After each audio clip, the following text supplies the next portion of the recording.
Sergio Natter, levántate. Sergio Natter, levántate. Sergio Natter.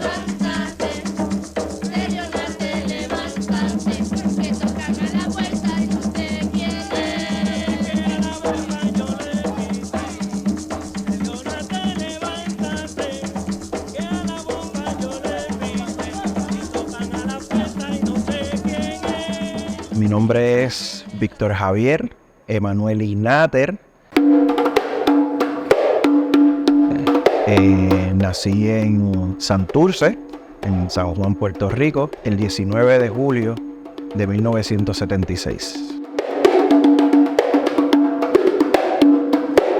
Mi primer contacto con la música folclórica, con la cultura puertorriqueña, fue prácticamente a los 8 años de edad. Fue en ese tiempo que comencé como a sentir este interés o esta inquietud de aprender un poco más de música, de mi cultura. Mis hermanos, Jorge y José Emanueli, ellos son mayores que yo, me llevan 9 años de edad. Pues ellos ya estaban incursionando en la bomba y en la plena. Ellos también estaban aprendiendo, y como todo buen hermano menor, ¿verdad? Pues empecé a imitar todo lo que ellos hacían, y prácticamente así es como comienzo. Recuerdo que mi hermano Jorge específicamente, él se pasaba en la sala de casa de mi mamá practicando, porque tanto ellos como yo, comenzamos en el baile.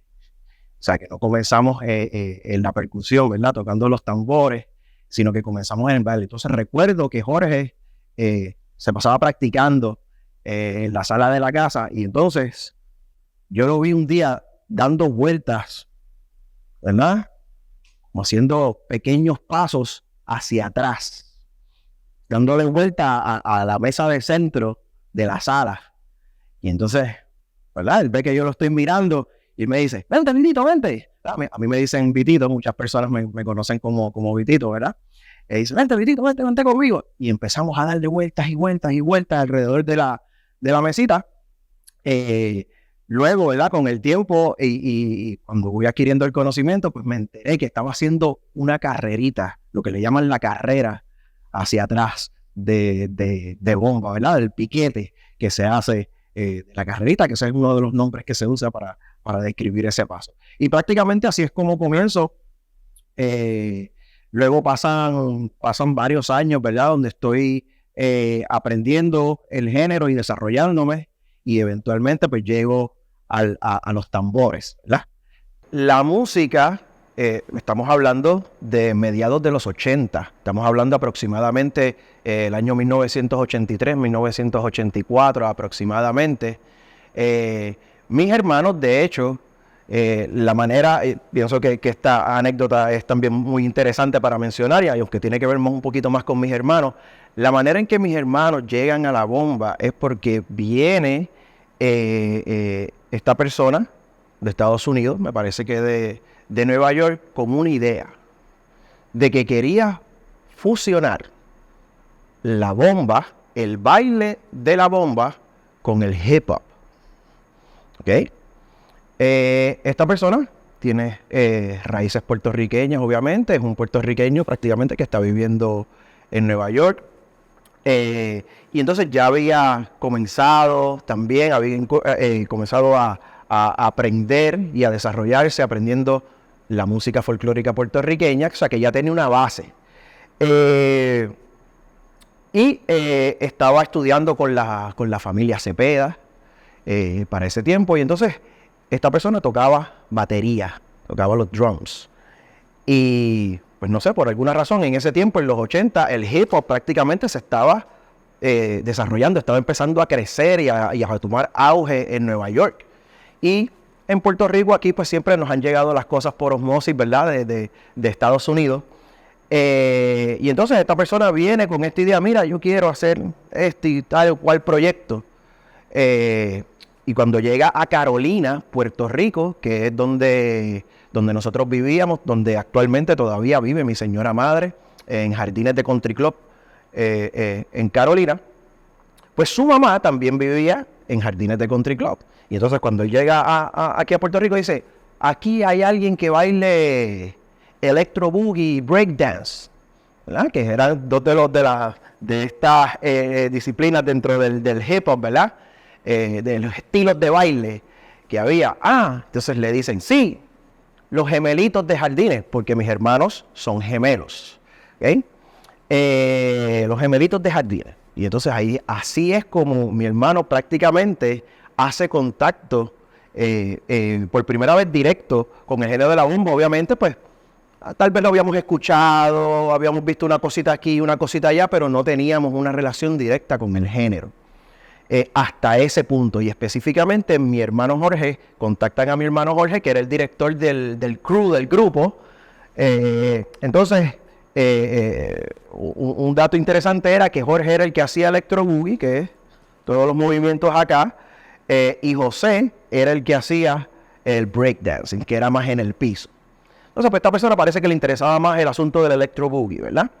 Porque entonces quería hacer esta fusión, ¿verdad? Y tenía en su cabeza esta comparativa que le parecía a él que había unas similitudes entre cosas que se hacían en el electro boogie con movimientos de bomba, ¿verdad?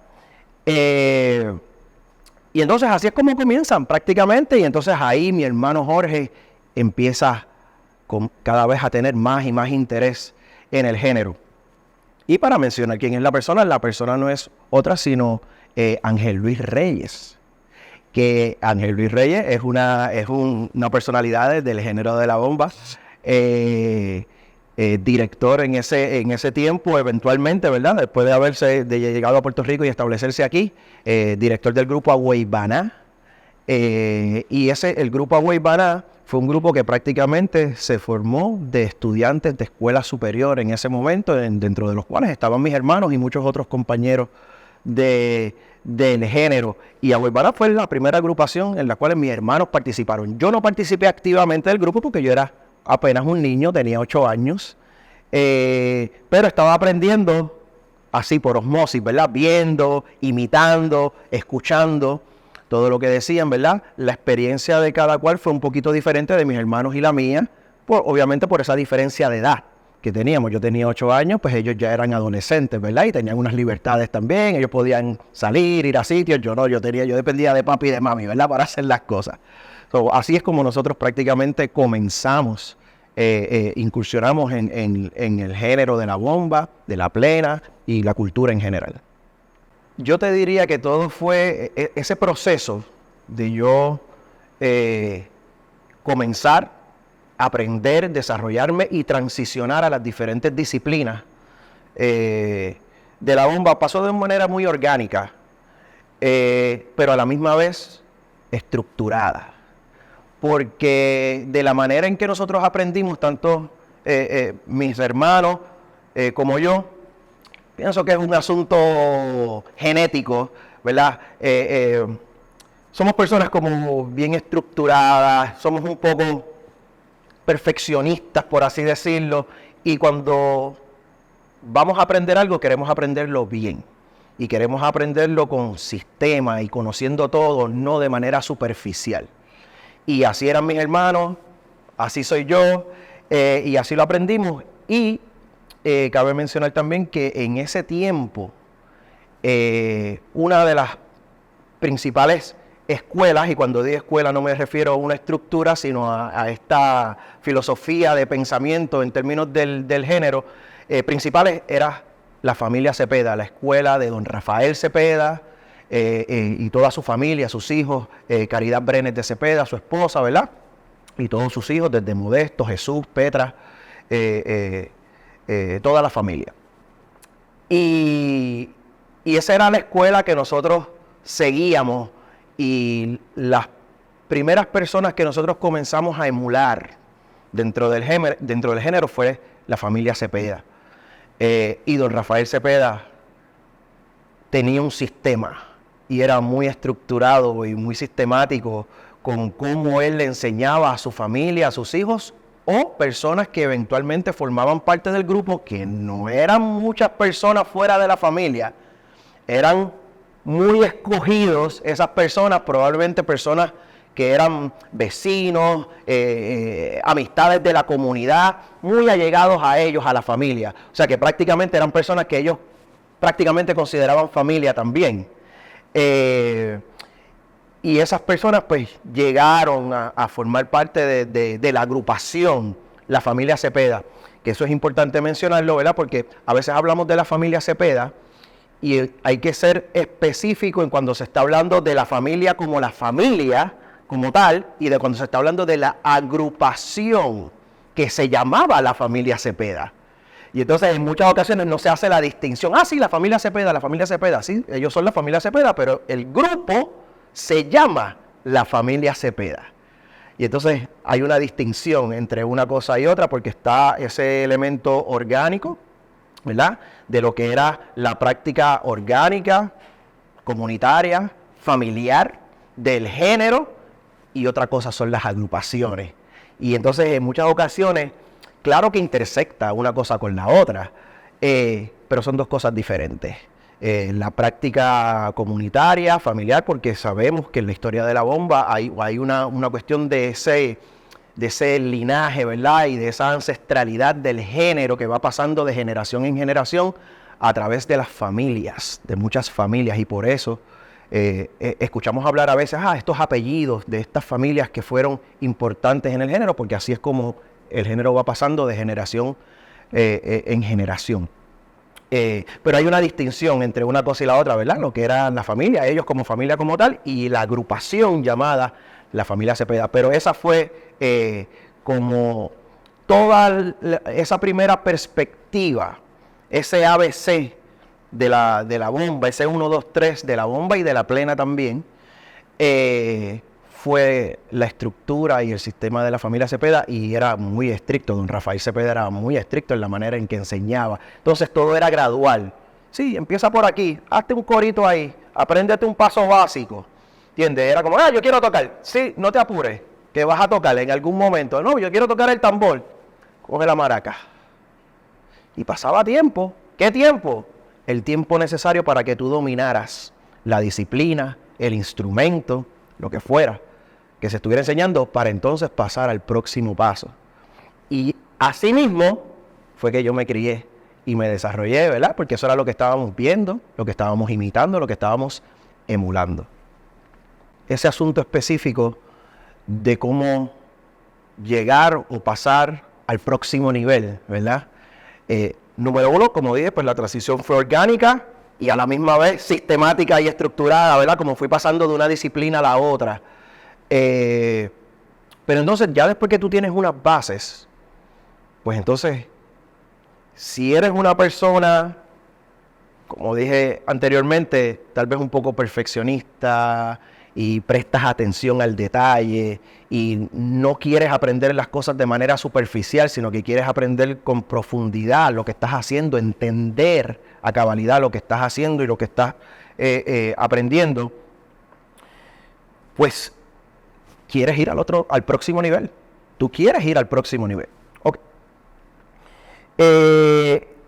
Parte de eso, hay una historia, obviamente, detrás, ¿verdad? Hay una historia. Mi hermano, Jorge, que era como, en ese momento era como el líder, el más liderato que tenía de los tres. Yo era un niño, obviamente, ¿verdad? Al principio ya, en este punto, tal vez que ya estoy hablando, ya yo tengo unos 14, 15 años. Jorge hizo su agrupación. Jorge sale de Agüey Baná, que fue la primera agrupación que hizo Ángel Luis Reyes. Y entonces Jorge hace su agrupación llamada Raíces Eternas. Ahí, pues ya yo estoy aprendiendo, desarrollándome, pasando de una cosa a la otra. De repente llegué al tambor, empecé a bulear, a desarrollarme, a practicar. Hubo mucho tiempo, muchas horas de práctica, ¿verdad? En las que uno tenía que invertir. Lo mismo pasó con el baile, como por 3, 4 años al comienzo, y así con cada una de las disciplinas. El asunto es que una de las razones por la cual mi hermano se movió de la agrupación y formó su propia agrupación era en esa búsqueda de más, porque llega el punto que eran más las preguntas que las respuestas que obteníamos en un momento determinado. Y entonces comenzamos con esa inquietud de hay unas preguntas que no han sido contestadas y que no está claro, y de lo que vemos, escuchamos, no lo contesta, no obtenemos la contestación de eso. Y entonces ahí es que decidimos comenzar a investigar. ¿Por qué? Además de ese deseo de buscar, de aprender más y de pasar al próximo nivel, habían ciertas cosas que escuchábamos que cuando tú tomas un pedazo de información, ¿verdad? Tú tomas un extracto, un trozo de información y tú lo escuchas, lo oyes, lo recibes, lo analizas. Tremendo, wow. Escuchas otro pedazo de información, tremendo. Escuchas otro, tremendo. Ahora, puedo conectar, unir cada uno de esos pedazos y que me haga sentido. Y eso no estaba pasando. Habían unas cosas que no concordaban de la información que escuchábamos de un lado y de otro. Y dijimos, ok, aquí hay eslabones perdidos, aquí hay cosas más allá de lo que nos están diciendo. Y por eso entonces surge la inquietud de empezar a investigar y de profundizar un poco más por nuestra cuenta. Una de las primeras cosas que hizo mi hermano Jorge fue entonces ir a nuestra fuente primaria, que era don Rafael Cepeda.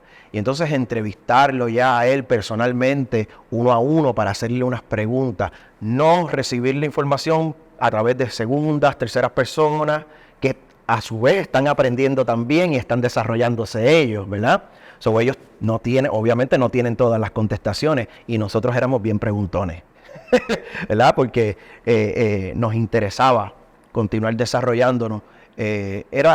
Fue algo que para nosotros era como algo místico, incluso, que no entendimos al momento no entendíamos la atracción que tuvimos, esa conexión que tuvimos inmediata con el género, con la música, con los tambores, con el baile, con todo, que nos atrapó. Mis hermanos venían de estar bailando electro boogie, breakdance, hip hop, y cambiaron a la bomba y a la plena. Mucha gente como que, ¿qué pasó aquí?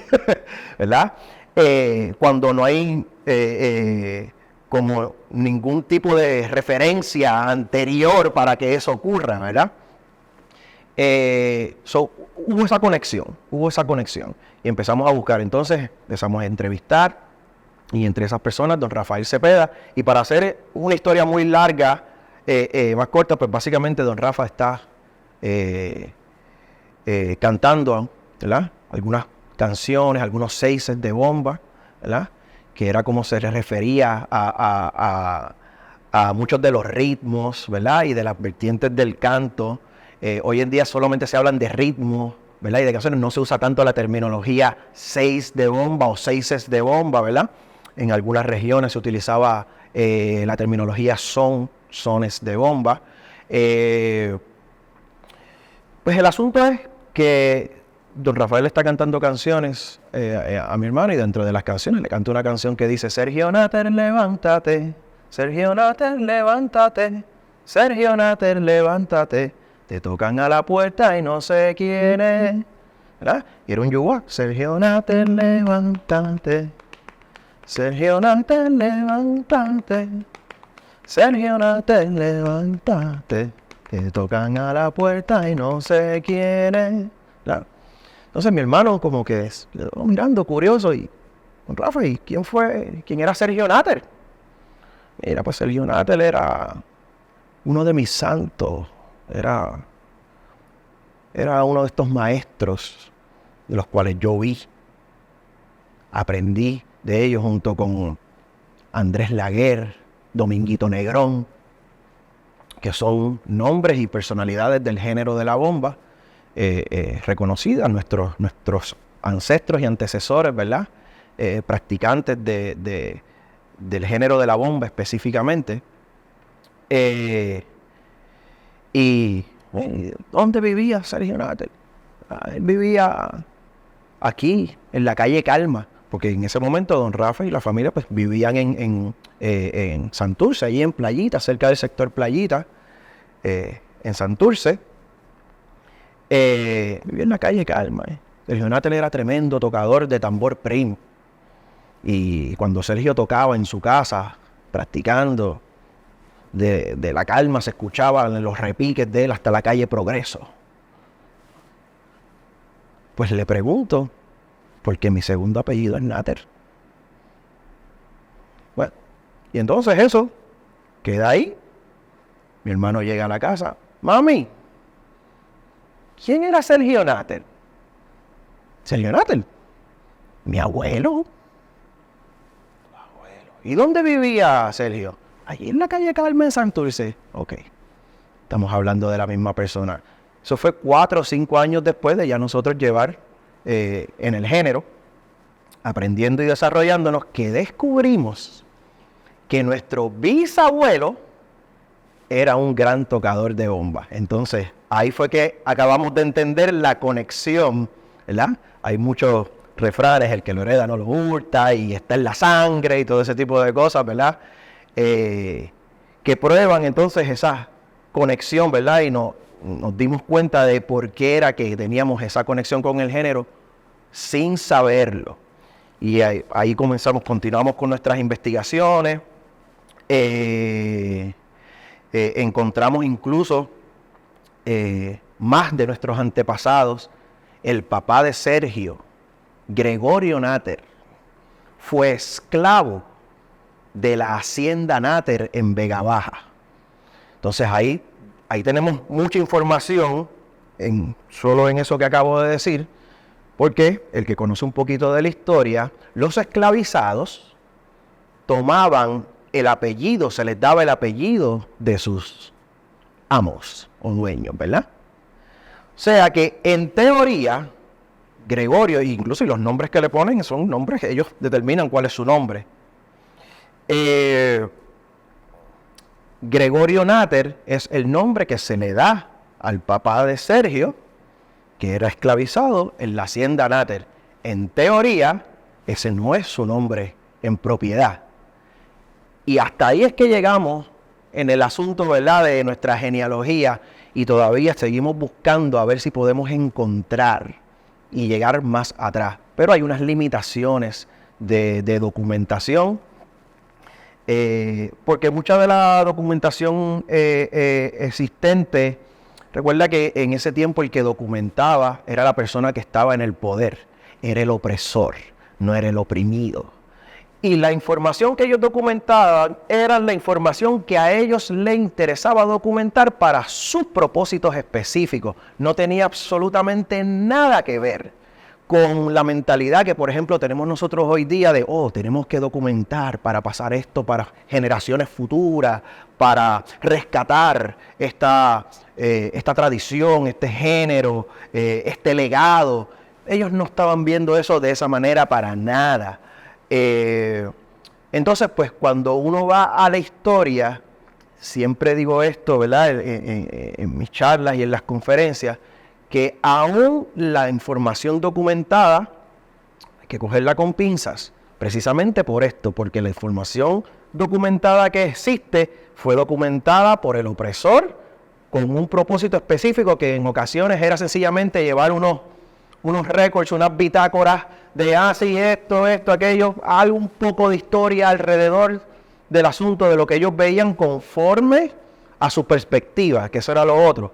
Hay muchos textos que aparecen y nosotros asumimos, bueno, pues aquí tienen que estar hablando de la bomba, aquí mira, están hablando de esta dinámica que estaban teniendo, pero recuerden que esa documentación es basada en la perspectiva de un no conocedor, que sencillamente está describiendo a su mejor entender lo que está viendo y escuchando. Y por eso no hay como que, sí, este es este género, esto es esto, y están tocando esto, y están bailando así o asado. Es sencillamente una descripción de una persona que no conoce, ¿verdad? Entonces, por eso es que hay que coger con pinzas mucha de la información documentada, ¿okay? Porque fue documentada por unas personas específicas con unos propósitos específicos que no son los mismos con los, ¿verdad? No es el mismo cristal a través del cual nosotros vemos las cosas ahora, que mira, hay que documentar esto, hay que pasarlo. De hecho, este discurso de esto es cultura de todos y esto es legado y es algo que hay que pasarlo de generación en generación, eso no empieza a ocurrir sino hasta después de Ricardo Alegría, la persona que establece el Instituto de Cultura puertorriqueña, y la aportación de Ricardo Alegría, si empezamos a hablar de ella, es gigantesca a la cultura puertorriqueña. Hay personas que tienen opiniones diversas con relación, y como pasa en todo, hay su controversia dentro del asunto, pero la realidad es que han sido muchas las aportaciones positivas de Ricardo Alegría, y hay muchas cosas que las tenemos hoy en día gracias al trabajo de Ricardo Alegría. Y no es sino hasta Ricardo Alegría que comienza ese discurso que hoy nosotros seguimos repitiendo años después, 70, 80 años después. Pero es en ese punto. Antes de eso, los puertorriqueños no estaban pensando de esa manera. Los ejecutantes de estos géneros incluso no estaban pensando, oh, esto es cultura, esto es legado, hay que pasarlo de generación en generación para que las futuras generaciones. Eso es ahora. Y como se ha normalizado y naturalizado tanto, nosotros pensamos que siempre fue así, pero no es así. Hay muchas, pero muchas cosas que podemos prácticamente extraer de ese proceso de investigación y de descubrimiento o redescubrimiento, porque ya eso estaba ahí, pero para nosotros pues es nuevo, ¿verdad? Ese proceso fue un proceso bien interesante, pero bien interesante, porque nos dimos cuenta de algo que hice una mención anteriormente, y es que hay una separación importante que debemos entender, y es que una cosa era el género en su manera y en su estado orgánico, comunitario, de pueblo, y otra cosa es la transición a la comercialización de estos géneros. Y eso fue algo de lo que nos dimos cuenta, tan pronto comenzamos a hacer investigaciones. ¿Por qué? Porque entonces ese detalle fue como la raíz de tal vez el por qué había tan poco consenso con mucha de la información que se estaba divulgando de estos géneros, de ambos géneros, la bomba y la plena. Obviamente estamos hablando un poquito más de la bomba por la ancestralidad del género, ¿verdad? La bomba es nuestra música autóctona puertorriqueña más antigua, y la plena es la más joven, sería prácticamente la más joven. Y obviamente pues está la danza, la música de la montaña, ¿verdad? La trova y todo esto. Pues el asunto es que en este redescubrir de información nos dimos cuenta que gran parte de la información que se estaba divulgando de estos géneros era prácticamente basado en la experiencia del espectáculo. Y sí, obviamente la experiencia del espectáculo tiene elementos de lo que sería la experiencia o realidad orgánica del género, pero no en su totalidad. Tiene otros elementos envueltos ahí. Y eso nos dimos cuenta desde que comenzamos a profundizar, cuando entonces fuimos a estas fuentes primarias, ¿verdad? Y de las primeras personas, don Rafael Cepeda, y por ahí seguimos muchas otras personas de diversos pueblos, de Cataño, de Mayagüez, de Ponce, de Salinas, de Arroyo. Muchas personas que indagando y profundizando conseguimos estas personas que prácticamente eran desconocidas en el género y en la palestra pública de ese comienzo de comercialización del género, que de hecho también la comercialización comienza en los años 60, precisamente con el establecimiento del Instituto de Cultura, ¿verdad? Se crea el Ballet Folclórico Nacional Areito, ¿ok? Y Areito, pues, tenía su formato y su forma en lo que ellos hacían sus espectáculos y el escogido que tenían. Al principio buscaba tener los mejores exponentes de cada uno de las ramas de nuestra música autóctona puertorriqueña. Y entonces ellos tenían un cuerpo de baile. Y estos expertos que ellos identificaban, que al principio pues Ricardo Alegría y su equipo de trabajo identificaban, servían prácticamente como maestros para este cuerpo de baile, eventualmente para músicos y demás también, ¿verdad? Pero comienzas con el cuerpo de baile. Y entonces empiezan este proceso de folclorización, ¿verdad? Del género, como establecer unas cosas. Y hay como se está imitando y emulando un poco el proceso que pasó en otros lugares con la música folclórica y estos géneros tradicionales de otros países, ¿verdad? No quiero entrar mucho en ese tema porque me voy a desviar mucho si entro ahí, pero el asunto es que se está formando todo esto, ¿verdad? Entonces hay elementos teatrales, hay elementos coreográficos, el asunto de la vestimenta, básicamente de uniformar, ¿verdad? Entonces todas estas cosas, el asunto es, porque todo eso está bien, eso es parte de, volvemos, la comercialización, de establecer, de estructurar, ¿verdad? Porque una de las cosas que hay que entender es que es muy difícil tú educar y pasar la información hacia adelante si tú no tienes una estructura, si tú no tienes un sistema, ¿entiendes? Y si lo haces todo sencillamente orgánico. El asunto es que en esa estructuración y sistematización en muchas ocasiones se pierde algo de esa naturalidad y de ese elemento orgánico del género, ¿verdad? Y entonces las personas, el grupo de personas, la institución, quienes sean que estén involucrados en ese proceso y estén siendo parte del mismo, tendrían que estar bien conscientes de esas dos cosas, ¿verdad? De que quiero estructurar para efectos de educar, pero cómo yo logro que no se pierda estos elementos orgánicos, ¿verdad? Y espontáneos del género. De otra manera, pues siempre va a pasar o una o la otra, ¿verdad?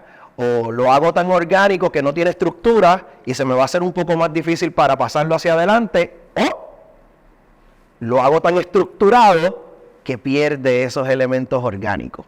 Entonces, pues eso fue algo que ocurrió prácticamente con el género y entonces se convirtió todo en una estructura, en un sistema. De ahí sale muchas consabidas ideas que estuvieron por años corriendo y circulando en el género. Por ejemplo, la vestimenta tradicional de la bomba. No existe tal cosa como una vestimenta tradicional del género. Sin embargo, en muchas ocasiones, sí, el traje, el de eso. No, esos tienen que ver con tendencias del momento específico de una etapa histórica del género. Y entonces se tomaron como estas tendencias de una etapa específica y se establecieron, como decimos en buen español, se estandarizaron, ¿verdad? Estas cosas.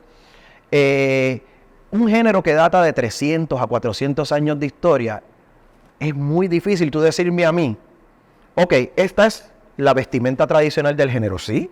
A través de 4 siglos. Y esa era la misma indumentaria que utilizaban. Discúlpame, pero perdóname, ¿verdad? Un poco difícil de probar eso. Y es evidente porque todo cambia, todo evoluciona. Después de 30, 40 años, pasan generación tras generaciones y todo se va transformando, ¿verdad? Y va habiendo muchos cambios. Y en la música y en la cultura de un pueblo no es diferente, incluso en las tradiciones. A nosotros siempre nos han enseñado que como como que las costumbres y tradiciones de un pueblo son estáticas, son sedentarias, y no lo son. Nunca lo ha sido, porque el ser humano no es estático y sedentario. El ser humano evoluciona. ¿Y por qué pensamos que con la cultura y las prácticas de un pueblo, de una nación, no pasa igual? Pasa igual, todo va mutando. Lo que en muchas ocasiones la gente habla, ¿no? La comida típica, la música típica, ¿verdad?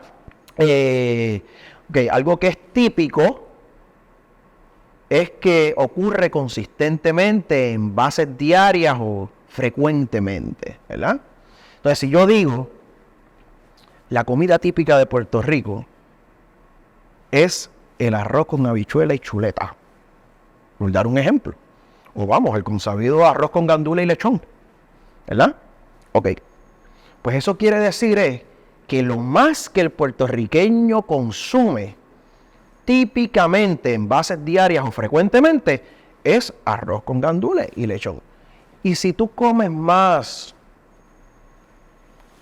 comida rápida de la calle, de cualquier establecimiento de los que conocemos, pues entonces ya no es arroz con gandules y lechón, la comida típica de ese pueblo. Cambia, hasta en la gastronomía, todo cambia, todo evoluciona, todo se desarrolla, pero por alguna razón nos enseñaron siempre desde muy pequeños como que las costumbres y tradiciones, no, esto es estático, esto es sedentario, esto es inamovible. Tú no puedes, eso es así. Y no funciona de esa manera, nunca funcionó de esa manera. Muchas de estas cosas, como lo de la indumentaria, si entramos en el asunto del tambor, de toques de tambor, de cómo se tocaba en antaño versus cómo se toca ahora, eso es un mundo. Igual podemos decir con el canto, con el baile, con todas esas prácticas. O sea que inevitablemente hay un elemento de desarrollo y evolución que tiene que ser contado dentro de estos procesos y cuando venimos a analizar este género. Entonces, en muchas ocasiones teníamos una referencia del género, pero la mayoría de las referencias del género que estábamos tomando como fundamento era desde la perspectiva del espectáculo. ¿Okay? Entonces, por eso es que había mucha información contradictoria. Cuando tú empezabas a profundizar un poco, encontrabas otras realidades diferentes a esta información que, ¿verdad?, se seguía pasando por mucho tiempo. Estoy hablando de probablemente 40, 50, 60 años. Y se seguía repitiendo lo mismo y repitiendo lo mismo, y la vestimenta, y esto, y el ritmo tal, y esto, y de una manera específica. Y cuando nosotros empezamos a profundizar, estamos encontrando otra cosa completamente diferente. Pienso que lo más importante de todo eso, bueno, todo es importante, pero uno de los hallazgos más interesantes fue que pudimos darnos cuenta que una cosa era la tarima, el espectáculo, las agrupaciones, y otra cosa el género en su manera más orgánica, comunitaria y de pueblo. Y entonces ahí es que estriban la mayoría de las diferencias y de las controversias y no consenso que hay dentro del ambiente, con muchos practicantes, entusiastas, investigadores, historiadores del género. ¿Okay? Entonces hay muchas cosas específicas, obviamente, ¿verdad? Como es un tema tan amplio, ¿verdad? Pues habría que puntualizar, podría hacerse, ¿verdad?, cada detalle. Mira, te puedo hablar de cuáles son las diferencias de lo que se decía en el baile, las diferencias que había en lo que se decía de cómo se tocaba, las diferencias en cómo se cantaba. En cada uno de esos renglones podríamos señalar cosas muy específicas. En mi desarrollo, ¿verdad?, mi adolescencia, participé con muchas agrupaciones. Comienzo con la agrupación de mi hermano. Mi primera experiencia fue prácticamente a los 9 años, la primera vez, y era prácticamente con un extracto de la agrupación Agua Ivana, pero Ángel Luis no estaba presente en ese momento porque los muchachos querían hacer una presentación en la escuela, en su escuela superior, ¿verdad? Y entonces el hijo de Ángel Luis, Otoquí Reyes, él siempre desde muy pequeño, él es un poco menor que yo, él bailaba en el grupo y era la sensación del bloque porque era un niño pequeño bailando, ¿verdad? Entonces Otoquí no podía porque estaba enfermito, Ángel Luis no podía ir, pero los muchachos como quiera querían hacer el espectáculo y entonces ya yo llevaba tiempo imitando a mi hermano, ¿verdad? Y entonces dice, mira pues, era ahí, mi Tito, pero no, ¿ya? ¿Tú atreves a bailar? Y yo, pues claro. Y entonces enseñaron unos pasitos, ¿verdad? Y empiezo y así fue mi primera experiencia, prácticamente, ¿verdad? Paso al grupo de Raíces Eternas de mi hermano, ¿verdad? Y después de Raíces Eternas, entonces comienzo a participar con Modesto Cepeda y Cimiento Puertorriqueño, eventualmente Jesús Cepeda, ¿verdad? El grupo de la familia se llamaba la familia Cepeda, pero Jesús Cepeda eventualmente hace los hermanos Cepeda. Y yo participo también del grupo de los hermanos Cepeda, participé con el grupo Calabó de la doctora María Esther Ramos, participé de ballet folclórico porque había como una pequeña distinción entre los ballet folclóricos y los grupos folclóricos. El ballet folclórico, ya nada más por la palabra, pues sabemos que hay algo diferente, ¿verdad? Y en este caso es que ellos prácticamente fusionaban elementos y disciplinas de otros bailes, de otras disciplinas de baile, jazz, contemporáneo, moderno, ballet, otras de las disciplinas, y lo mezclaban con entonces el conocimiento de los pasos folclóricos, ¿verdad? Y de ahí es que sale, y por eso es la terminología de ballet folclórico. Entonces, muchos de estas personas, y esto es una tendencia que prácticamente le establece Areito, porque ellos fueron los primeros, y de ellos fue que salió Jíbaro, todos los demás Guateque, todos los otros ballet folclóricos que salieron. Hay muchas personas que han adoptado la palabra ballet para sus agrupaciones, no conociendo el trasfondo, ¿verdad? Y lo que implicaría utilizar ese término. Pero esa es, entonces muchos de los bailarines que en propiedad se llamarían bailarines, y es una diferencia de como nosotros le llamamos a las personas que bailan, que son bailadores y bailadoras, y no es sencillamente una cuestión de lenguaje o semántica, es que hay una diferencia técnica en cómo baila el bailador y cómo baila el bailarín. Hay unas diferencias de técnica de ejecución, ¿ok? Los bailarines usan más las puntas, ¿ok? El bailador está más en contacto con el piso, pie plano en el piso. Claro que hay punta, pero lo que es punta para nosotros no es la punta de los bailarines. Cuando nosotros decimos punta es la bola del pie, la parte de abajo donde está prácticamente ahí la conexión con el dedo gordo del pie, ¿ok? Entonces, sí hay unos tecnicismos envueltos, ¿verdad? Hay muchas personas que no prestan atención a todos esos detalles, pero ya puedes ver por qué decía que nosotros éramos muy específicos y perfeccionistas y profundizábamos en las cosas y prestábamos mucha atención al detalle.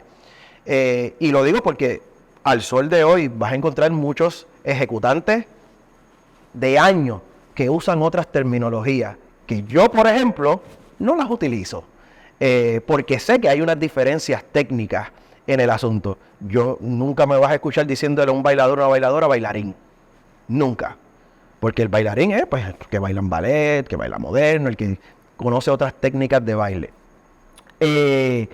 Así que hay como hay mucho detalle, ¿verdad? Dentro del género, y de una vez uno profundiza en él, ¿verdad? Te encuentras con tantas cosas que se decían de una manera, funcionaban de una manera y se siguen repitiendo de generación en generación, ¿verdad? Y después nos dimos cuenta que era otra cosa. Cuando ya yo estoy participando con estas agrupaciones, diversos grupos, ballets, de todo, porque participé con todos, es ahí que prácticamente comienzo ya a experimentar un poquito con el asunto del liderato. Porque entonces ya las personas, los directores y demás, identificaban el talento, las inclinaciones que uno tenía, las habilidades que uno tenía, y entonces te daban un poquito más de confianza y un poquito más de responsabilidades, ¿verdad? Y por ejemplo, en muchas de estas agrupaciones, pues ya me ponían a dirigir, por ejemplo, los tambores, la sesión de los tambores. Ah, mira, Vitito es el que va a dirigir los tambores. Entonces eventualmente comienzan a pedirme, oye, mira, ¿y qué tú crees?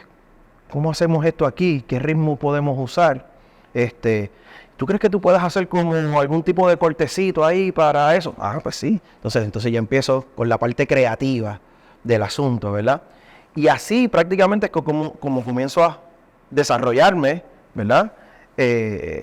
Dentro de todo ese proceso. En este punto, pues yo soy un adolescente. Eventualmente participo también con la agrupación Paracumbé. Y fui parte de Paracumbé como por 2 o 3 años, ¿verdad? De el etnomusicólogo Emanuel Dufrasne y su esposa Nelly Lebrón, personas que aprecio muchísimo y de los cuales aprendí muchísimo también. De hecho, Dufrasne ya llevaba muchos años haciendo investigaciones y teorizando con relación a la bomba, la plena y la cultura puertorriqueña antes de que nosotros comenzáramos, tal vez a fines de los 80, principios de los 90, que es cuando nosotros más comenzamos a trabajarlo. Ya para ese tiempo yo creo que Dufrasne ya tenía su primera tesis doctoral con relación a la bomba puertorriqueña y todo eso. Comienza específicamente, de hecho Paracumbé comienza, me parece, como una agrupación de bomba loiseña incluso, y eventualmente es que transiciona ¿verdad? Como la conocemos hoy día, que su área específicamente es concentrada en la región sur de Puerto Rico, pero eso no quiere decir que sus directores no son conocedores de la bomba, ¿verdad? Como un todo. Y en muchas ocasiones ahora este asunto de los regionalismos y todo esto como que ha crecido mucho, y como que se ve como segmentado, como que sí, este hace lo del sur, estos son los de Loíza, y estos son los del norte. Y la realidad es que la bomba es una, ¿entiendes? Claro que tiene unas expresiones diversas, ¿verdad? Como pasa con todos los géneros, pero sigue siendo un mismo género. Y va a haber unas particularidades, ¿verdad? Por regiones y por ejecutantes, por sus exponentes también. Porque, por ejemplo, como yo toco el tambor, no es igual que como toca cualquier otra persona, ¿verdad? Cada persona tiene su particularidad, ¿verdad? En términos de la ejecución. Pues ahí también es mucho más conocimiento que se me añade. Con una de las personas que más aprendí fue con Dufrasne, porque tenía otras perspectivas muy diferentes a las cosas que ya habíamos escuchado de Cepeda, que habíamos visto de los Ayala. Era como que completamente diferente. Desde sus investigaciones hasta lo que él hacía en su grupo, en su agrupación, porque como dije, ¿verdad? Aquí ya en este punto ya nosotros teníamos una claridad de que había una diferencia entre las agrupaciones y la bomba como género comunitario, de pueblo, orgánico, ¿verdad? Al principio era controversial, por ejemplo, yo escuchar a Dufrasne decir ciertas cosas, pues, porque era como que eso no me cuadra con lo que ya yo he escuchado, y precisamente, como dije, esa es una de las razones por las cuales después empezamos a investigar y a profundizar más. Y años después que, pues, ya entiendo a Dufrasne, lo que estaba diciendo Dufrasne, ¿verdad?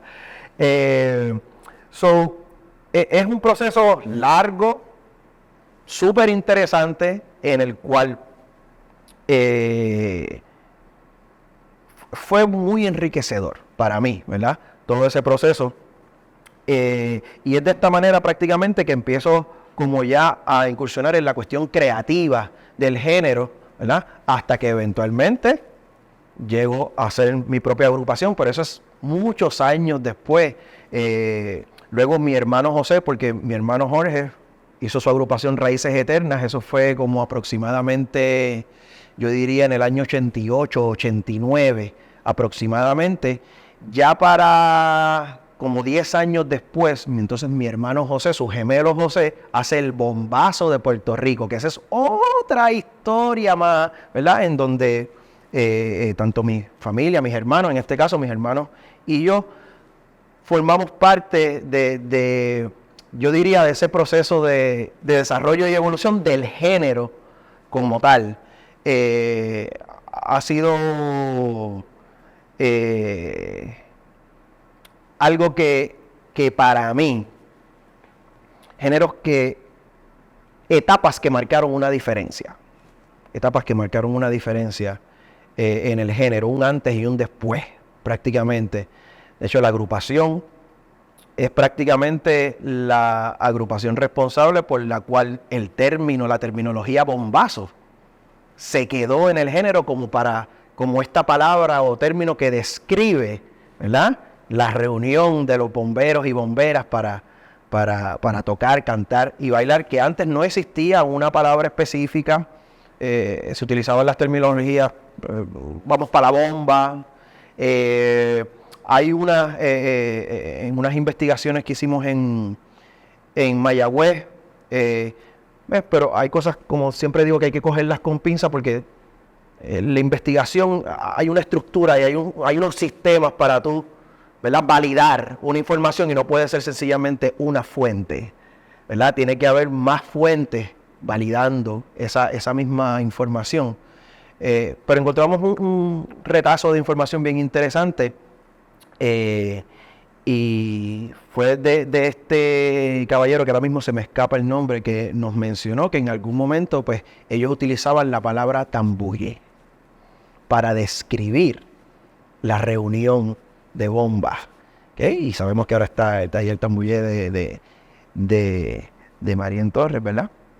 Pero fuera de esa referencia que acabo de hacer y de vamos a la bomba o eso, sí se llegó a utilizar de manera esporádica esa terminología bombazo, pero no era algo que todo el mundo la utilizara, porque de hecho no existía todavía esa dinámica. Bueno, existió en el pasado, ¿verdad? Pero después de los años 40 y los años 50, por diversas razones, entra en desuso, ¿verdad? Como que ya no se practicaba tanto los toques y los bailes de bomba en la isla. Hay la historia de las ordenanzas municipales y todo ese tipo de cosas que jugaron un papel en por qué empieza a disminuir la práctica del género de la bomba en su aspecto comunitario. No agrupaciones, comunitariamente, ¿verdad? Y entonces, ya en la década de los 70 y los 80, no se hacían toques y bailes de bomba. El único sitio que podemos mencionar es Loíza, las fiestas de Santiago Apóstol, en el sector Las Carreras, que sí se estuvo haciendo, yo diría que aún hasta los 80, se estuvo haciendo, ya no con la misma fuerza y la misma espontaneidad de antes, sino específicamente para las fiestas patronales, las fiestas de Santiago Apóstol y demás. Y esporádicamente, pues claro, sí se tocaba. Loíza sabemos que, como le llaman, la capital de las tradiciones, ¿verdad? Y por su cuestión geográfica de que están ahí cerraditos entre ellos, pues han logrado mantener mucho de esa cultura y de esas tradiciones vivas dentro del pueblo. Pero sería un caso aislado, ¿verdad? El género de la bomba se practicó en toda la isla de Puerto Rico, y entonces decir que ya en los 70 y en los 80 no se estaba practicando comunitariamente, ya habían grupos, pero no se estaba practicando comunitariamente. Y en los 90, a principios de los 90, mediados, 90, de hecho, para ser específico, en el 93, tuvimos la iniciativa, un compañero, Frederick Yamil Ríos, era parte del conjunto Paracumbé, hermano de Omaira Ríos, que también fue integrante de Agua Ibaná, de Ángel Luis Reyes y de Paracumbé. Pues en ese tiempo no había donde tú ir a tocar, a cantar, a bailar bomba. No había bomba en los negocios, eso no existía, bomba y plena en los negocios. No se hacían bombazos, no existía eso de los bombazos. Entonces, Frederick cumplía años. Nosotros participábamos en grupos. El que para ese tiempo aprendía a tocar, a cantar, a bailar bomba, que no viniera de alguna familia que conociera el género y que llevara la tradición, era porque iba a participar de un grupo. Si tú aprendías bomba o plena, era para participar en un grupo, porque no había en dónde hacerlo de manera comunitaria para ese tiempo. Por las razones que ya dije, ¿verdad? Que ya había mermado toda esa práctica comunitaria. Sin embargo, en Balcarce se estaba rumbeando en las esquinas, en los 70 y en los 80. Ya no se hacían tantos bailes y toques de bomba ni de plena, pero se estaba rumbeando. Eso es una notita al calce por ahí. Y entonces Frederick Yamil cumplía años. Y él dice, contra, me gustaría que nos reuniéramos para tocar un poquito de bomba y eso. Contra, qué chévere. Y yo le dije, contra, como en antaño, ¿verdad? Como hacían antes en antaño. Sí, hacer un toque de bomba, un baile de bomba. Y lo hicimos. Y habían como unas 9 a 10 personas. Héctor Calderón, director de Yubairé, Yanitza Avilés, maestra reconocida ahora, Yamil Río, yo. Eran muy pocas personas las que estuvimos esa vez, pero se dio tan y tan chévere que nosotros dijimos, esto hay que volver a hacerlo. Y después de ese verano del 93 comenzamos a hacer toques y bailes de bomba en la casa de mi mamá, en la marquesina de la casa de mi mamá, desde el año 93 en adelante, como cada 2 a 3 meses nos reuníamos y llevamos a todos los colegas que conocíamos de otros grupos y así empezó a crecer ese movimiento, ¿verdad? De toques y bailes de bomba. Como dije, en el aproximadamente 97-98, entonces mi hermano José hace el grupo El Bombazo de Puerto Rico y entonces se entrelaza una cosa con la otra. Ya ahí había tomado fuerza. Entonces, claro que de manera aislada, por ejemplo, si le preguntas a Jesús Cepeda, Modesto Cepeda, claro, ellos tocaban para ellos, pero era algo más aislado, ¿me entiendes? Cuando nosotros comenzamos a hacer los toques de bomba en el 93, fue más generalizado, donde se convidaba a todo el mundo, no los vecinos y la gente que conocía, no era la familia, era todo el mundo que fuera practicante, entusiasta del género, que participara en grupos, ¿verdad? Porque esa era la referencia que teníamos, participábamos en grupos. Y entonces estábamos tratando como de rescatar la tradición de los toques y bailes de bomba. Se entrelaza una cosa con otro con el bombazo de Puerto Rico, porque entonces el grupo no tenía trajes tradicionales. Usábamos pantaloncitos, t-shirt, loguito del grupo, ¿ok? Y entonces en ese tiempo las faldas que utilizaban, que hoy en día son las faldas que se hacen las muchachas, las que se las hacen, porque ahora se baila con o sin falda, sin problema, o con una bufanda, o con un sarón, con lo que sea que tengan, o sencillamente con las manos. Pero las manos de las chicas en muchas ocasiones están imitando el movimiento que harían si tuvieran una falda. ¿Okay? Pues eso es una evolución y desarrollo del género actualmente. Pues para ese tiempo esas faldas se le llamaban faldas de ensayo, porque solamente se utilizaban para ensayar. Para la presentación, tú usabas el traje completo. Entonces esas falditas se le llamaban faldas de ensayo. Ahora esas faldas de ensayo son las faldas en propiedad de bailar. Para que tú veas cómo va cambiando la cosa, ¿verdad? Y las evoluciones del asunto. Pues usábamos nuestra vestimenta contemporánea, no utilizábamos coreografías en la agrupación tampoco, ¿verdad? Que el elemento coreográfico es algo que se añade para efectos de espectáculo. El baile como tal es la improvisación, ¿verdad? Del bailador y la bailadora frente al tambor primo. Y entonces prácticamente el concepto del grupo era hacer una recreación de lo que sería un toque, un baile de bomba en antaño. Y por eso es que se hace la conexión después y obviamente la palabra es como que, ok, bombazo, ¿verdad? Y entonces todo el mundo empieza a utilizar la palabra bombazo, empiezan a hacer reuniones de bomba donde ya se utiliza la palabra bombazo y así es como se queda la palabra bombazo para describir el evento. Tanto yo como mis hermanos, ¿verdad? Mi familia en general hemos sido gran parte de ese proceso y hemos influenciado el género, ¿verdad? En términos valga la redundancia, generales, ¿verdad?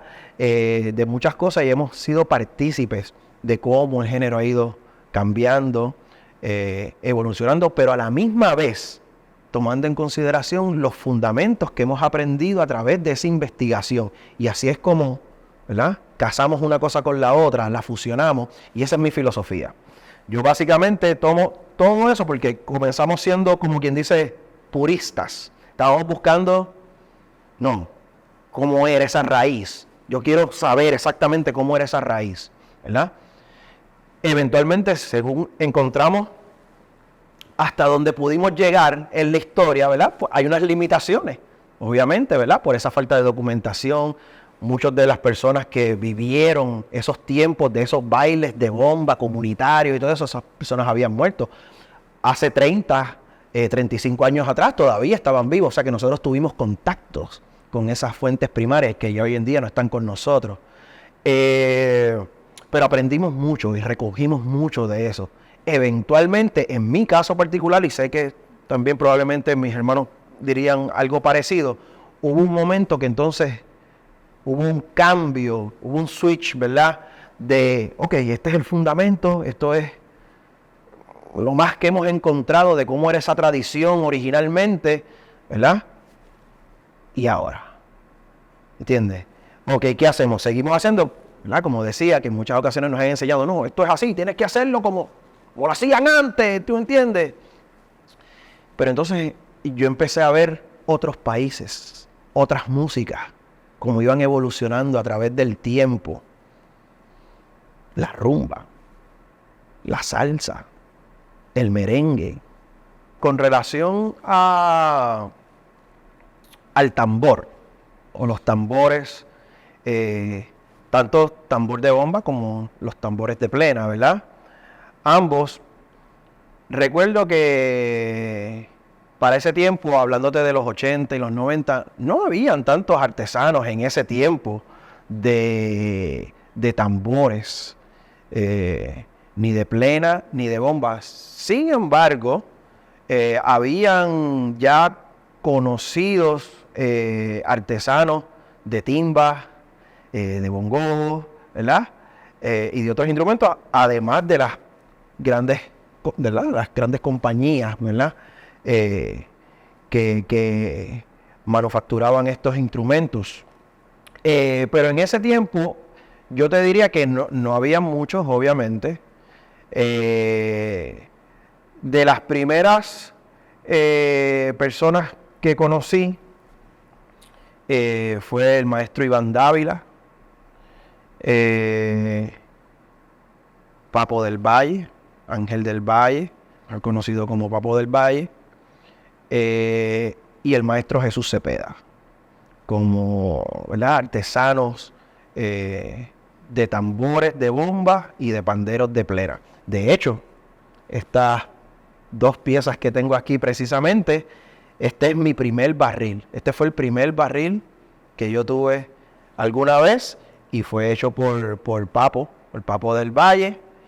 E igual, mi primer requinto, mi primer pandero requinto, que me lo hizo Iván Dávila. Así que estas dos piezas son para mí súper importantes, las atesoro muchísimo, porque pienso que ellos dos son de los mejores artesanos que tenemos de estos instrumentos, y ambos comienzan siendo artesanos de otros instrumentos antes de empezar a trabajar con los barriles de bomba y los panderos de plena.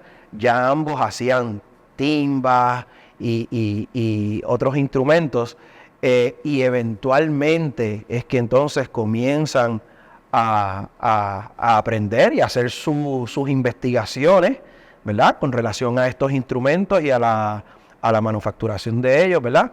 Y todo era a pulmón, a mano, tú sabes, con herramientas muy rústicas. Eventualmente, ¿verdad?, pues van obteniendo más maquinaria y demás para hacer sus instrumentos, igual desarrollándose y evolucionando en sus técnicas para hacer los instrumentos. Pero para ese tiempo no habían tantos artesanos conocidos esos tres que les menciono, pues para mí son de los más importantes. Y de las personas que yo en lo personal, obviamente hay muchos otros compañeros, ¿verdad? Y sin quitarle nada a ningún mérito a otros compañeros, Juan Fuentes, Elo Molina, muchos otros artesanos, ¿verdad? Ya de los artesanos de hoy día, ¿verdad? Que son más jóvenes, Manuel Martínez, Jorge Martínez, muchos otros, pues ya es mucho tiempo después, pero para ese tiempo de los 80 y los 90, eso era lo que habían. De hecho, en los 80 todavía yo no conocía, obviamente, ni a Papo, ni a Iván Dávila. Cuando yo conozco por primera vez a Iván Dávila, fue a través precisamente del grupo de mi hermano, el Bombazo de Puerto Rico. Y para ese tiempo, Iván estaba apenas comenzando a aprender a tocar el instrumento del barril. Y ya estaba también buscando cómo es la cuestión de hacer un barril, ¿verdad? Y los panderos de plena. Y fueron perfeccionando sus técnicas con el tiempo. Obviamente ya este tambor, por ejemplo, es un tambor de cáncamos, al igual que los panderos. Históricamente, los barriles de bomba eran hechos de cuñas de madera, ¿verdad? Estaban los de torniquete, aunque no eran tan conocidos y tan utilizados, sí hay unas referencias de estos tambores y hay muchas explicaciones para esto, pero no era la práctica principal en la isla, aunque se llegaron a utilizar en momentos determinados, ¿verdad? Para eso tendría que hacer referencia histórica de las islitas, Guadalupe, Santa Cruz, Martinica, que tienen tambores muy similares a los barriles de bomba. Y solo por hacer mención de algo, recordando que el marco de referencia del género es la esclavitud. Y entonces ese tráfico, ese periodo de tiempo de la trata humana, que fue larguísimo, algo que siempre hablo en mis charlas es que la mayor parte puede ser 51%. La mayor parte no es 90%, ¿verdad? Pero la mayor parte de los esclavizados que llegaron a la isla no llegaron directamente desde el África. Llegaron de las islitas, ¿ok? Lo que quiere decir que ya habían pasado incluso por un proceso de sincretismo y de fusión con los criollos de ahí, más los hacendados, ¿verdad? Los colonizadores. Lo que quiere decir que esos esclavizados en ese proceso de trata humana, recuerden que los esclavizados eran como cosas, objetos, que los pasaban de mano en mano como bien les parecía y los vendían literalmente como productos. Y no era raro ver esa trata de diferentes esclavizados, diferentes de las islitas, de Guadalupe, de Martinica, de Santa Cruz, ¿ok?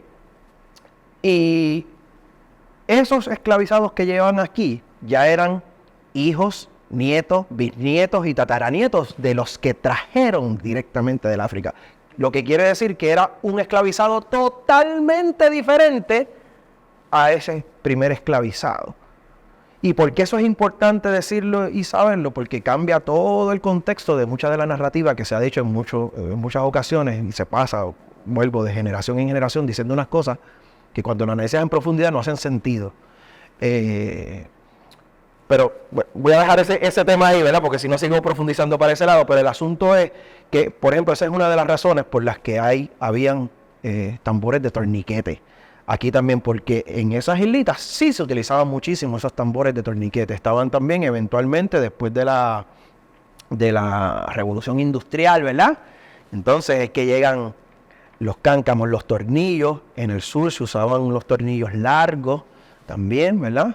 Pero habían toneles de madera, o sea, toneles de los grandes, ¿verdad? Que se utilizaban en el área sur, porque no solo se utilizaban los barriles del ron, ¿verdad? Del ron y del vino, que eran los más grandes. Se utilizaban las tachuelas, para el arroz, para muchos otros productos, que entonces en los barriles eran o más grandes o más pequeños, dependiendo del producto. Y sabemos que la tendencia en el área sur y en el área oeste se usaban bastante los barriles del vino y del ron. Sin embargo, en el norte y en el este se usaban más tambores más pequeños, del bacalao, de otros tipos. Históricamente hay tambores bien pequeños, porque no eran artesanos, eran sencillamente gente común y corriente que de eso hacían un instrumento, ¿verdad? Ya hoy día, pues literalmente nosotros son artesanos y son personas que tienen un arte, obviamente, para manufacturar estos instrumentos, y tú los pides como tú lo quieras. Y le dices, lo quiero de esta madera, y este color, y el cuero que sea así, que sea asado, y las herraduras que sean específicas. Pues este tambor prácticamente es un tambor histórico también, porque este tambor, cuando yo lo mandé a hacer, fue un tambor inspirado en unas timbas Ismael. Mi hermano Jorge tenía unas timbas Ismael bellísimas, que tenían un sonido increíble. Yo me estaba enamorado de esas timbas. Y yo dije, cuando yo mande a hacer mi primer tambor de bomba, va a ser como esas timbas Ismael. Y de ahí fue que salió este tambor. Y toda la cuestión de que fuera cromeado. En este caso, pues se utilizó el stainless steel, ¿verdad? Tanto para las falcas, ¿verdad? Como para los cáncamos, los aros. Eso no era una tendencia para ese tiempo. Para ese tiempo era hierro y si acaso pintado de negro, o se le ponía paragrapo, soga, cualquier otra cosa para que tapara el aro, ¿verdad? Este tambor fue el primer tambor que fue hecho así, de esta manera, con estas terminaciones del cromeado y el stainless steel y las anillas en stainless steel y todo ese tipo de cosas. Y fue, para que tú veas, que fue inspirado en unas timbas, básicamente, pero era porque me encantaba cómo se veía el instrumento, y por eso lo específico de la madera, que fuera caoba, y el color de esa caoba, ¿verdad? Porque hay diferentes tonalidades de esa madera. Y para hacer como una pequeña conexión, para ese tiempo, en los 80 y en los 90 todavía, se rumbeaba muchísimo aquí en la isla, en las esquinas. Para mí, yo siempre he tenido como este asunto de amor y coraje por eso. ¿Por qué? Porque yo no tengo, igual yo soy un estudioso de la percusión en general, ¿verdad? Pero para mí primero son mis instrumentos nacionales, el barril, en este caso los tambores, ¿verdad? Siempre hablan del cuatro puertorriqueño como el instrumento nacional de Puerto Rico, ¿verdad? Como si fuera el único instrumento nacional. Pues tengo noticias. El tambor de bomba es un instrumento nacional y el pandero de plena también es un instrumento nacional. Y como percusionista, pues para mí yo pongo esto primero, ¿verdad? Y tengo la dicha que tal vez no tuvieron otros percusionistas, y es que mi primer contacto con la música fue a través de la bomba y la plena.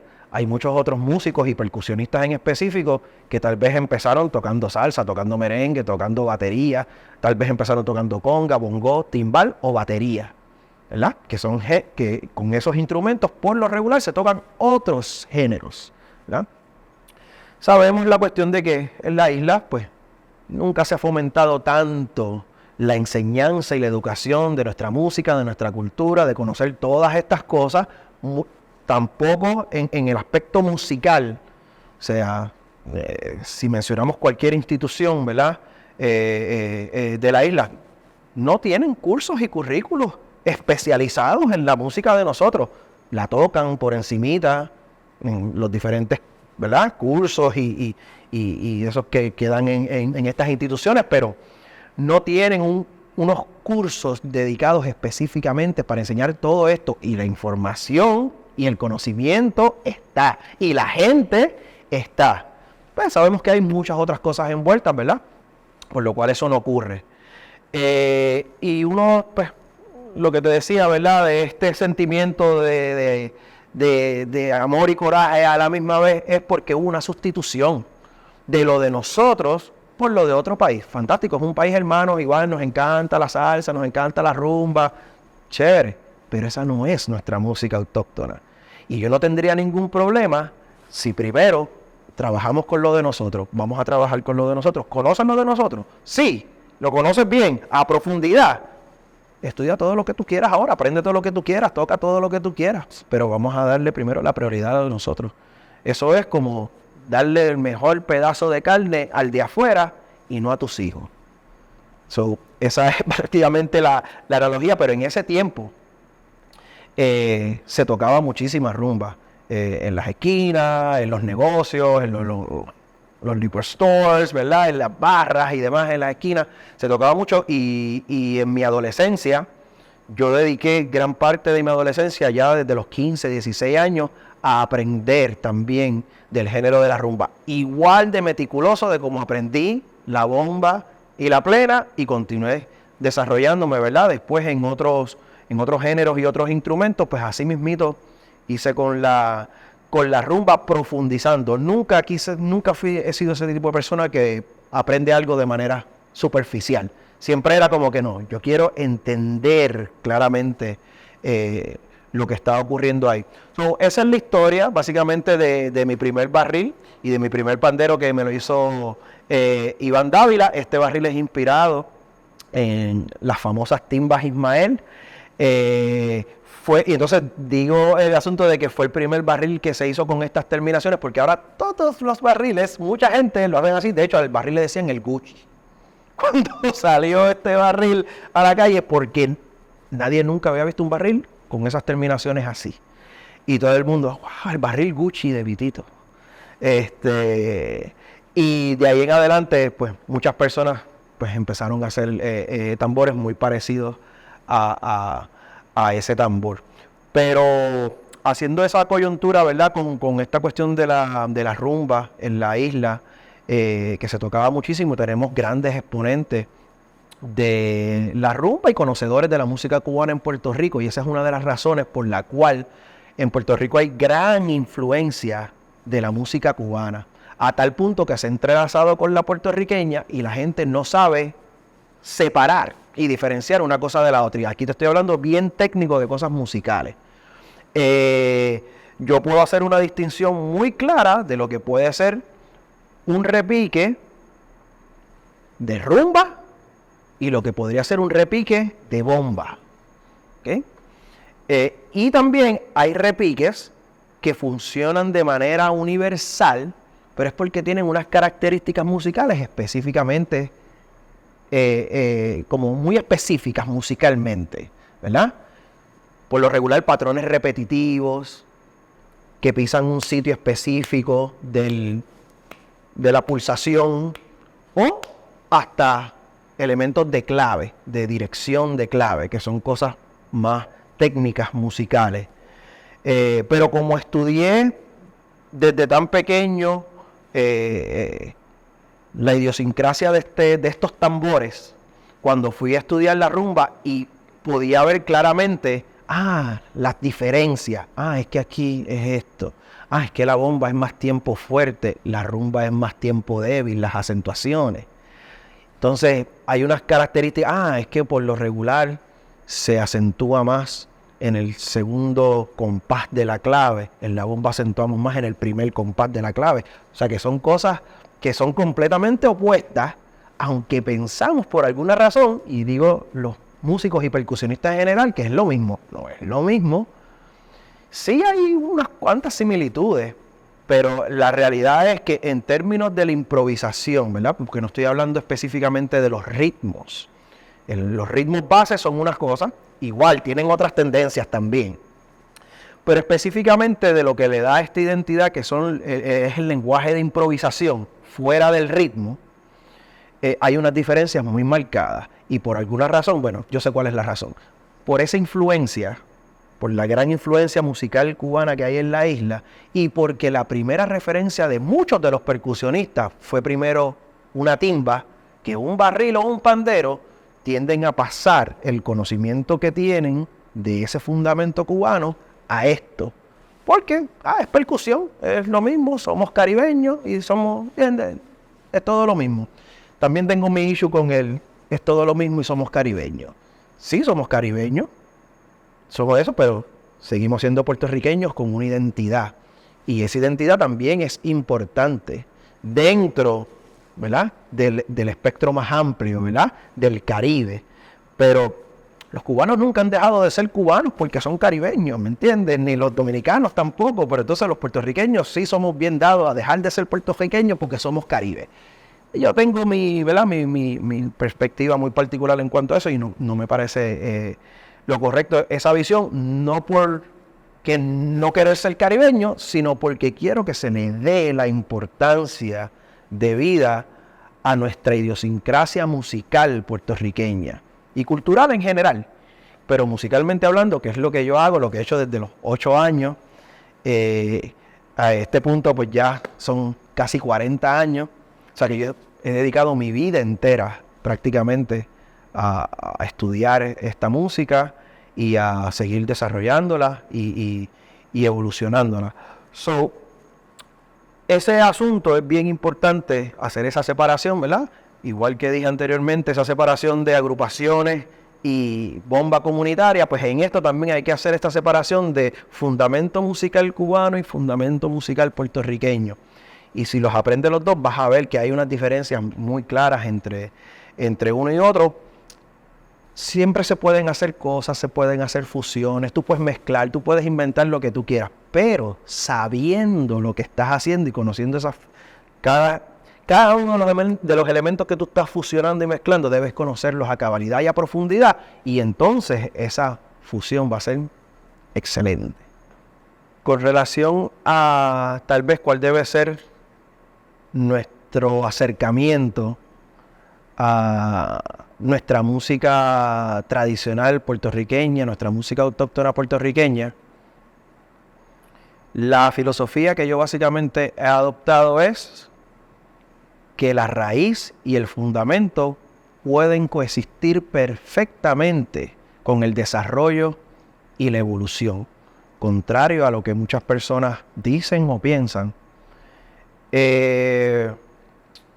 Y yo diría que si estudiamos, si buscamos, ¿verdad? Y esto obviamente va para personas que quieren realmente profundizar en todo este tipo de detalles, ¿verdad? Porque reconozco que no todo el mundo le interesa tal vez adentrarse tanto en los elementos históricos y todos estos tecnicismos, ¿verdad?, que hay dentro de estos géneros y de la música. Hay personas que sencillamente lo que quieren es aprender un poco, pasarla bien. Mira, yo quiero aprender a bailar, me gusta el baile, quiero bailar, me gusta tocar, pues quiero aprender a tocar un poquito, pero tal vez no tienen miras, ¿verdad?, una expectativa de profundizar y convertirse en un gran ejecutante y ¿sabes?, todo este tipo de cosas. Pero para las personas que sí sienten como que este deseo de profundizar un poco más, ¿verdad?, y de que sienten algún tipo de responsabilidad, como fue mi caso. Primero me identifico con el género grandemente, años después descubro que hay algo que viene en la familia, ¿verdad? Resulta que un personaje, una personalidad del género de la bomba era bisabuelo de nosotros, pues como que ya ahí entonces ya había un interés y eso automáticamente refuerza ese interés y de interés se convierte en prácticamente como una responsabilidad. Y por esta cuestión de carácter y personalidad, pues hay que profundizar más. Yo quiero entender esto bien y de dónde viene y saber de dónde viene y por qué y cómo se tocaba y cómo se cantaba y cómo se bailaba y todos los detalles históricos de cómo ese género llegó al sol de hoy, que yo estoy interesado en él después de 300, 400 años. Y yo pienso que para esas personas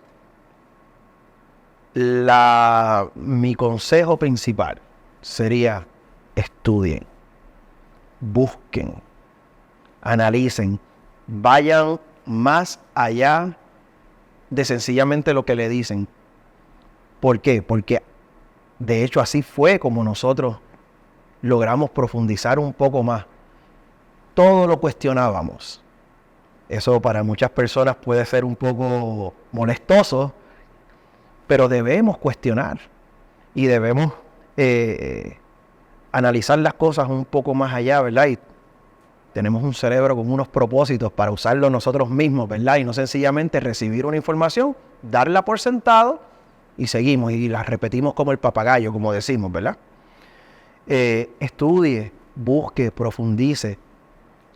Vaya a esa gente que usted identifique e identifíquelas correctamente también, que eso también puede ser un proceso difícil, ¿verdad? Porque cuando uno está empezando o no tiene referencia, se te hace difícil porque cualquier persona para ti va a saber más que tú y tú no sabes y pues puedes tal vez no identificar correctamente, pero busque la manera de identificar y eso uno se va dando cuenta según uno va adquiriendo más conocimiento.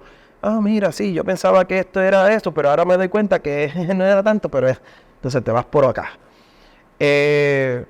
Busque, identifique estas personas que son las personas que usted entienda que tienen ese conocimiento para que usted profundice, estudie y aprenda ese fundamento lo más que usted pueda. Después de haber hecho eso, entonces es que podemos empezar el proceso creativo. ¿Okay? Después de que tengamos las bases y los fundamentos claros. Comenzar cualquier proceso creativo antes de haber estudiado un fundamento, para mí, es un error. ¿Por qué? Porque no tiene la información correcta o un punto de referencia sólido para entonces comenzar a crear y utilizarlo de punto de partida. So, identifique las personas, exprímalos lo más que pueda, ¿verdad? Adquiriendo ese conocimiento, estudie,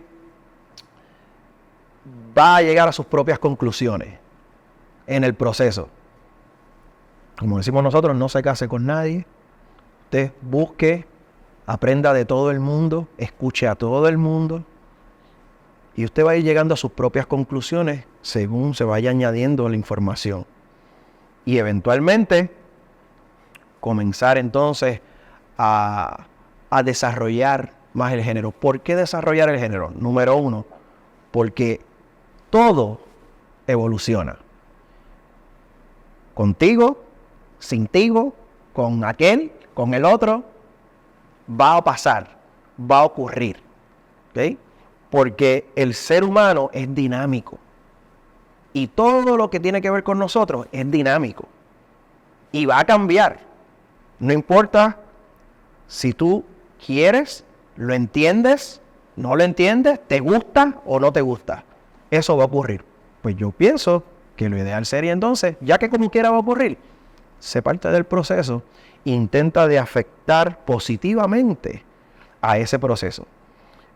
Una de las maneras en las que yo, por ejemplo, he intentado hacerlo es a través de mis proyectos, ¿verdad? Los que me conocen pues saben que mis agrupaciones, ¿verdad? La sombrilla o la marca que es sombrilla de todos los conceptos es Bomba Evolución.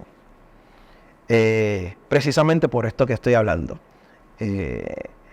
Pero no es evolución por evolucionar, sino que hay una base, hay una raíz, hay un fundamento al cual siempre se hace referencia antes de intentar de crear algo diferente. Siempre hay un punto de partida claro y de ahí entonces se comienza a crear y a desarrollar. Entonces todos los proyectos que yo he desarrollado son con esa filosofía. Le va a ser de mucha ayuda también conocer un poco de la teoría musical también, porque es música, estamos trabajando con la música. Yo no soy músico letrado, yo no leo ni escribo música, yo no estudié en ninguna institución musical, pero sí estudié la música de manera autodidacta, ¿verdad? Que cuando digo estudie, yo no estoy hablando de que vayas a la universidad o que vayas esto. Eso está muy bien, no es que estoy diciendo que no estudies en la universidad. Pero me refiero a que hagas tú mismo tu propia asignación, ¿verdad? Tu propia búsqueda, sea a través de instituciones o sea de manera autodidacta. Hazla. Y obviamente estamos trabajando con música, conocer de todos los tecnicismos musicales y todos los principios musicales ayuda mucho. Porque, por ejemplo, esa fue una de las maneras en la que yo pude diferenciar un género de otro, ¿verdad? Como que separarlo, sin duda alguna, de, ok, estas son las características que tiene este género y son diferentes a las características que tiene este otro. Así que es bien claro cuáles son estas particularidades. ¿Okay? Así que yo diría prácticamente, estudie, busque, profundice, llegue a sus propias conclusiones y eventualmente entonces ábrase a la creatividad y a continuar desarrollando nuestra música. Lo que no evoluciona muere, desaparece eventualmente. Y eso es lo que hemos visto con nuestra música. La razón por la que nuestra música no ha desaparecido después de 400 años es porque ha continuado evolucionando, aunque personas no lo reconozcan o no lo vean de la misma manera o digan que no les gusta. Literalmente, los conceptos que nosotros estábamos aprendiendo como el fundamento en los 80 y en los 90, ya eso, que era lo que dábamos como fundamento, estaba evolucionado. Ya el género había desarrollado, ya el género llevaba 300 años de evolución cuando nosotros empezamos a estudiar. Así que imagínense, ¿verdad? Así que prácticamente ese es mi consejo. Busquen, estudien y a crear.